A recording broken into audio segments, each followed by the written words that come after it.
Si on cherche un petit peu à formaliser la question que l'on est en train de se poser, quand on veut évaluer des situations en avenir incertain, eh bien ce qu'on va être amené à faire, c'est comparer en fait des objets, qu'on va appeler des loteries, qui ont une évaluation qui est distributionnelle. Vous avez ici le cas d'une évaluation ponctuelle et des évaluations distributionnelles, soit dans le cas discret ou continu.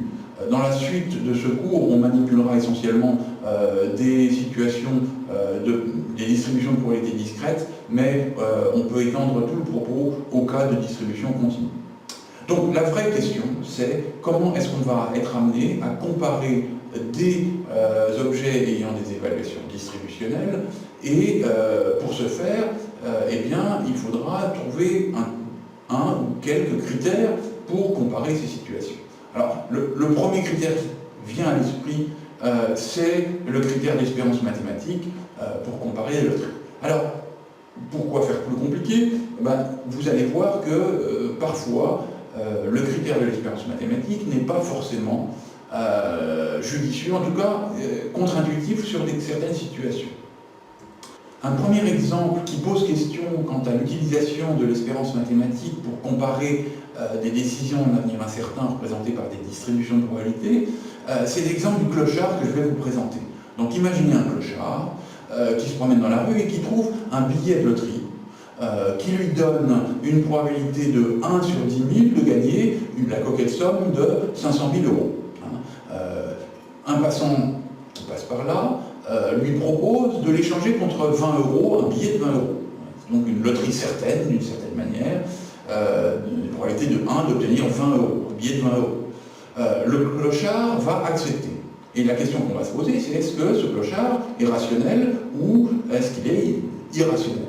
Et on va se poser cette question au regard du critère de l'espérance mathématique. Donc, qu'est-ce qu'on a comme espérance mathématique? Eh bien, si on prend l'espérance mathématique de la loterie, de cette loterie que je vais appeler L, eh bien, c'est égal à 1 sur 10 000 multiplié par 500 000 euros, c'est-à-dire, si je calcule correctement, c'est 50 euros. D'accord? Donc, concrètement, si le clochard décidait en termes de l'espérance mathématique, eh bien, il ne devrait pas accepter le billet de 20 euros, puisque le billet de 20 euros, une espérance de 20 euros, est donc une espérance inférieure. Donc, du point de vue du critère de l'espérance mathématique, le clochard est irrationnel. Pour autant, je crois que tout un chacun va comprendre assez simplement que le clochard a une certaine argumentation, en tout cas une certaine logique derrière l'esprit, c'est-à-dire que les 20 euros, il va les gagner, il les aura aujourd'hui, et donc il préfère les avoir plutôt que risquer de ne rien avoir. Donc on est dans une situation où, ici, le clochard a une certaine légitimité, une certaine logique, en tout cas, on ne peut pas le qualifier d'irrationnel, et donc on se rend compte qu'il est possible que d'autres logiques soient sous-tendues par d'autres critères que le critère de l'espérance mathématique. En particulier, si vous imaginez la même situation, c'est où un milliardaire, ou quelqu'un qui n'a pas particulièrement besoin d'argent le jour même, trouve ce billet de loterie, eh bien il y a de bonnes chances qu'il n'accepte pas de l'échanger contre un billet de 20 euros. Un deuxième exemple qui illustre le fait que parfois le critère de l'espérance mathématique peut se révéler peu adapté, c'est le jeu qui est décrit sous la forme du jeu de Saint-Pétersbourg que vous avez sur ce transparent-là. Le jeu est extrêmement simple à décrire, puisque pour y jouer, il suffit d'une pièce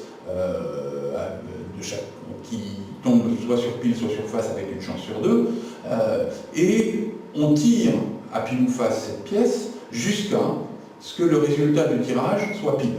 D'accord? Et le joueur va gagner une somme qui dépend du nombre de fois qu'il a fallu tirer à pile ou face pour obtenir pile.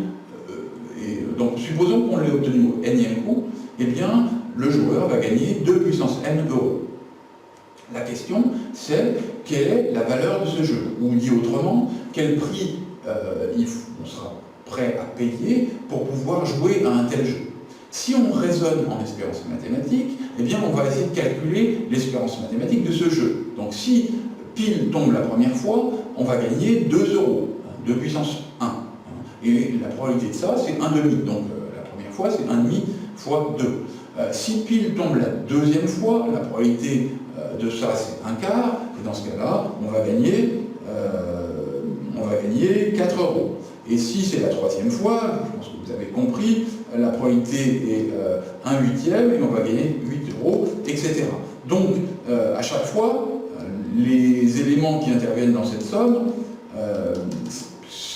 on somme des 1 et on les somme à l'infini. Donc on voit que, assez naturellement, on voit que l'espérance de ce jeu est infinie. Alors, posez-vous la question, êtes-vous prêt à payer une somme infinie pour jouer à un tel jeu? Je pense que la réponse est contenue dans la question. Donc vous voyez ici que vous ne raisonnez pas pour déterminer la valeur d'un tel jeu, vous ne raisonnez pas en espérance mathématique, et donc le critère de l'espérance mathématique semble, encore une fois, un peu décalé pour cette situation.